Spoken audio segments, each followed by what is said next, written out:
નમસ્કાર. વાઘ એટલે કે ટાઈગર આમ તો ભારતનું રાષ્ટ્રીય પ્રાણી છે અને તે પોતાની ભવ્યતા, શક્તિ અને ઠાઠ માટે આખી દુનિયામાં જાણીતું છે. બિલાડી કુળનું આ સૌથી મોટું પ્રાણી જંગલની સુંદરતા અને સંતુલન જાળવવામાં મહત્ત્વનો ભાગ ભજવે છે. ચાલો જોઈએ વાઘ વિશે કેટલીક રસપ્રદ અને જાણવા જેવી વાતો.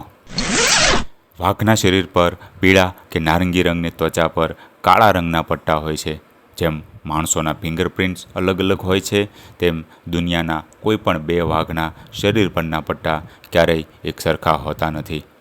એક પુખ્ત વાઘનું વજન આશરે 150થી 300 કિલોગ્રામ સુધી હોઈ શકે છે. તેના પંજા અને જડબું એટલા મજબૂત હોય છે કે તે પોતાનાથી બમણા વજનના શિકારીને પણ સરળતાથી પકડી શકે છે. મોટાભાગની બિલાડીઓને પાણીથી ડર લાગે છે, પરંતુ વાઘ આનાથી તદ્દન ઉલટો છે. વાઘ ખૂબ જ સારો તરણવીર છે. ગરમીના દિવસોમાં કલાકો સુધી નદી કે તળાવના પાણીમાં બેસી રહેવાનું પસંદ કરે છે. વાઘ અંધારામાં માણસ કરતાં 6 ગણું વધુ સારું જોઈ શકે છે. તેથી જ તે મોટે ભાગે રાત્રિના સમયે શિકાર કરવાનું પસંદ કરે છે. સિંહની જેમ વાઘ ટોળામાં રહેતો નથી. તેઓ એકલવાયુ જીવન જીવવાનું પસંદ કરે છે.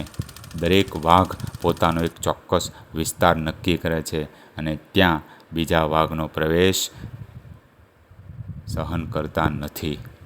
એક વાઘની ગર્જના એટલી તીવ્ર હોય છે કે તેને લગભગ 3 કિલોમીટર દૂરથી પણ સ્પષ્ટ સાંભળી શકાય છે. હાલમાં વાઘની પ્રજાતિ લુપ્ત થવાના આરે છે. ગેરકાયદેસર શિકાર અને જંગલોના વિનાશના કારણે તેમની સંખ્યા ઘટી રહી છે. ભારતમાં પ્રોજેક્ટ ટાઈગર અંતર્ગત વાઘ બચાવવાના ખૂબ સરળ પ્રયાસો થઈ રહ્યા છે, જેના કારણે તેમની સંખ્યામાં હવે ધીમે ધીમે વધારો થઈ રહ્યો છે. જંગલની સાંકળ જાળવી રાખવા માટે વાઘનું સંરક્ષણ કરવું ખૂબ જ અનિવાર્ય છે. ધન્યવાદ. Thank you.